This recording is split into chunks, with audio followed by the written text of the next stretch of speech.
assuming that these losses were guaranteed, right? Theoretically, hypothetically. So instead of talking about gains, let's talk about losses, right? So in C, imagine that the expected certain loss, let's say it was the case that I had 25%, there was a 25% chance that I wouldn't lose any money at all. Right? There's a 25% chance that I wouldn't lose any money at all. But there was a 75% chance that I could lose 15 grand. So roughly 3 times the amount that I was that I could potentially win in the first option, right? So it's 3 times the amount, right? Significantly more loss. 3 times the amount more loss, right? So what if it's the case that I could lose? There was a 75% chance that I could lose 3 times the amount that I had in the initial example, state of affairs. 3 times the amount. It's a huge, huge, huge amount of money. Okay. So that's the first one, right? No, actually, did I do C wrong? This is D. Sorry. This is D. I flipped it. This is D. We'll call this C. Alright, so in C, imagine that I have 100% certainty, right? 100% certainty that I would lose $3,000. So it was guaranteed, no question asked. $3,000 was going to be deducted from my checking account today. If I choose C, $3,000 is going to be deducted from my checking account immediately, right? So you tell the person, listen, you have 2 options. I can either, in option C, deduct $3,000 from your account as soon as I finish this sentence, or the other option in D is you'll have a 25% chance that I won't make any deductions from your account, but there's a 75% chance that I can deduct 15 grand, right? Assuming that you have 15 grand in your account, right? But I can deduct $15,000 from your account. What do you think happens in just a really general sense? Well, people hear, wow, $15,000 deduction, that's huge. That's a lot of loss. I can't afford to have someone deduct that much money from my account, right? So what I'm going to do is I'm going to gamble. I'm going to gamble. And what people end up doing is the following, right? In D, people are risk-seeking. In C, people are risk-averse. And the question is, which one do you think people are willing to do, right? Do you think people, in cases of losses, are more risk-seeking or risk-averse? Well, it's exactly the opposite of how people react with respect to gains.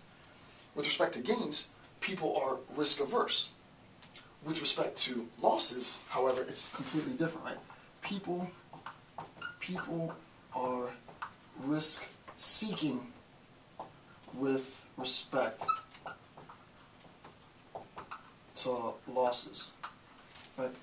People will take the risk with respect to losses, even if it means that 3 times the amount will have been will be deducted from their account, right?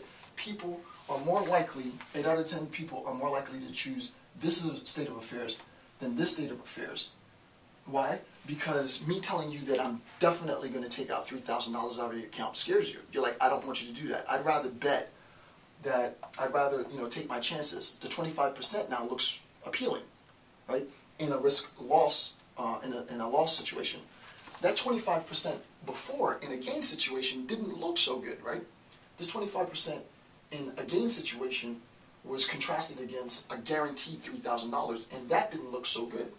However, the same percentage, 25% in a loss situation, looks appealing on this end and not on this end. And the question is, well, why is it? Why is that the case? It's the case because people are risk-seeking with respect to losses, right? So what are the implications of that? The implications mean if I have something, I am more willing to take risks to preserve that thing, whatever that thing might be. And I'm far more willing to take greater risks, so much so that even the $15,000 that might be imposed as a penalty, right, is worth me taking the risk of not losing anything. However, when we're talking about gains, people want to secure what they can get, right? So if you think about it, both stances, whether we're talking about risk aversion or we're talking about risk seeking, pertain to the preservation of what I have, right? I either, if I have an opportunity to gain something and I know I can gain it with necessity, then I'll choose that. If there's any degree, right, if there's any degree of uncertainty in my acquisition, I'll always, almost always, choose to go with getting it for certain. Conversely, if we're talking about losses, the things that I already have, I will take great risk to maintain the things that I already have, and I will not take any risk at all. I will not take any risk at all. I'm not going to gamble at all when it comes to my gains, right? So that's why the 25% here, right? The 25% here, with respect to losses, is advantageous, and it's not advantageous here. Again, and I know this can be somewhat complex, right? So I'll say it again. The 25% here is advantageous, right? Risk-seeking, right? It's advantageous because it prevents me from guaranteed losing something. There is a guarantee that I will lose something. So it's advantageous here. The 25% here is not advantageous because I can already get something, right? It's guaranteed that I'll have. So what the theory is telling us is that the agent seeks to secure his or her own possessions, right? If I know I already have it, I'm going to do whatever I can to maintain my control of that thing, right?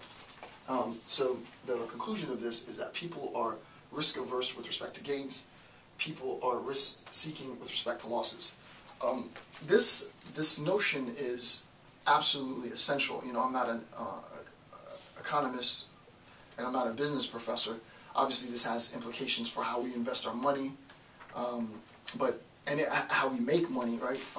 Risk seekers when it comes to losses, obviously, right? Risk seekers when it comes to losses are arguably at a disadvantage, right? Or arguably at a disadvantage. We'll see some of the implications later, right? You're gambling quite a bit, right? You're gambling extensively, right? 3 times the amount that you would here. Way safer here, way riskier here, but the penalties here are much, much higher. Right? The penalties here are far severe, 3 times the amount, right? But we're willing to take that chance. And you know, this in part might explain the economic recession of 2008, right? Maybe we need to change the way that we think, right? Maybe we need to do that, but I'm not going to get into that discussion now. So basically, the first preliminary conclusion with respect to prospect theory is that individual agents, all things being equal, when presented with an opportunity, will be risk-averse with respect to their gains, and they will be risk-seeking with respect to their losses. What does that mean? Finally, the implications are that you want to keep the stuff you got. That's basically what that means. Okay.